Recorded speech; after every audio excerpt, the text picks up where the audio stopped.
த ஹது. ஓகேவா?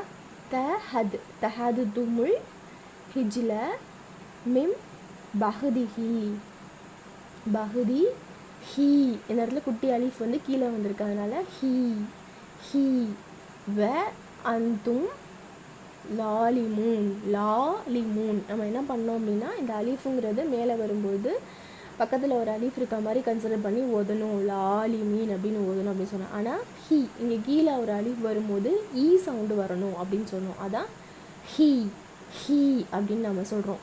மிம் பஹதி ஹீ வ அந்தும் லாலிமூன். புரியுதா? இப்போது லாய்லிமூன் அப்படின்னு நம்ம சொல்லலை, ஆனால் ஹீ வரும்போது ஹீ அப்படிங்கிற சவுண்டு இங்கே வருது. இதை நான் உங்களுக்கு டிஃப்ரென்ஷியேட் பண்ணி காட்டுறேன். இந்த மாதிரி தான் நம்ம ஆல்ரெடி இருக்கக்கூடிய வீடியோஸில் இருக்கிறதையும் நான் இதில் எக்ஸ்பிளைன் பண்ணிகிட்ருக்கேன்.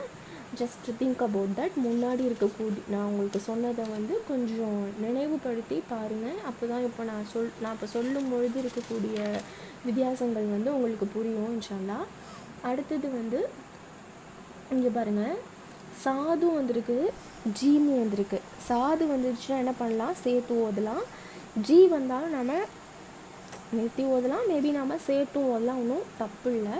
அதனால இதை நம்ம எப்படி வேணாலும் ஓதிக்கலாம். இப்படி தான் ஓதணுங்கிறது நம்மளுக்கு கிடையாது. ஸோ அதனால் இந்த ரப்பிஹிம் வலா ஹவுஃபுன் அப்படின்னு நம்மளுக்கு எப்படி நம்மளுக்கு வசதியோ அதுக்கு தகுந்தா போல் ஓதிக்கலாம். நமக்கு சில இது மட்டும் வந்துட்டு நமக்கு ப்ரியாரிட்டி உள்ளதாக இருக்கும். இப்போ மீமும் நமக்கு ப்ரியாரிட்டி உள்ளது, மஸ்ட்டாக ஸ்டாப் பண்ணி ஆகணும். லாமும் நம்மளுக்கு ப்ரியாரிட்டி உள்ளது, சேர்த்து தான் ஓதி ஆகணும்.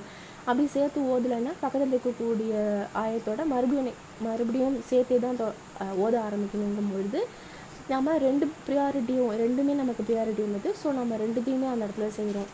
இப்போது ஒன்று ப்ரியாரிட்டி உள்ளதாகவும் ஒன்று வந்து இதை நம்ம சேர்த்து இல்லாமல் ஓதுனாலும் தவறுகள் எதுவும் ஏற்படாதுங்கிற பட்சத்தில் நாம் எது ப்ரியாரிட்டி உள்ளதோ அதை எடுத்துக்கிறோம். இப்படி இருக்கும்பொழுது நாம் சாதுக்கு என்ன ரூல்ஸ் சொல்லியிருக்கிறாங்க அப்படின்னா சேர்த்து ஓதணும் அப்படிங்கிறது. ஜீமுக்கு என்ன சொல்லியிருக்கிறாங்க அப்படின்னா நாம் நிறுத்தியும் ஓதலாம் சேர்த்தும் ஓதலாம். அப்படிங்கும்போது நம்ம அதை நம்மளுக்கு எது ஓகேவாக தருதோ அதை நம்மளுக்கு அந்த டயத்தில் எது நினப்புல இருக்கோ நம்ம அதுக்கு தகுந்த மாதிரி ஓதிக்கலாம்.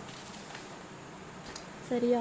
அடுத்தது நமக்கு சஜிதாவுடைய ஆயத்து வரும். அந்த மாதிரி நேரங்களில் நம்ம சஜிதா செய்யணும். அது கன்ஃபார்மாக நம்ம செய்ய வேண்டியது. இப்போது அடுத்தது வந்து இதை பாருங்கள், இங்கே பாருங்கள், வ கஃபைனா மின், இங்கே மேலே மீமு வந்திருக்கு குட்டியாக. அப்போ இந்த இடத்துல ஸ்டாப் பண்ணணும். ஆனால் மின் அப்படின்னு ஸ்டாப் பண்ணக்கூடாது. இதை நாம் மிம் அப்படின்னு ஓதணும். நம்ம ஆல்ரெடி இதுக்கு முன்னாடியே இந்த குர்ஆனில் ஓதும் போது நான் உங்களுக்கு சொல்லி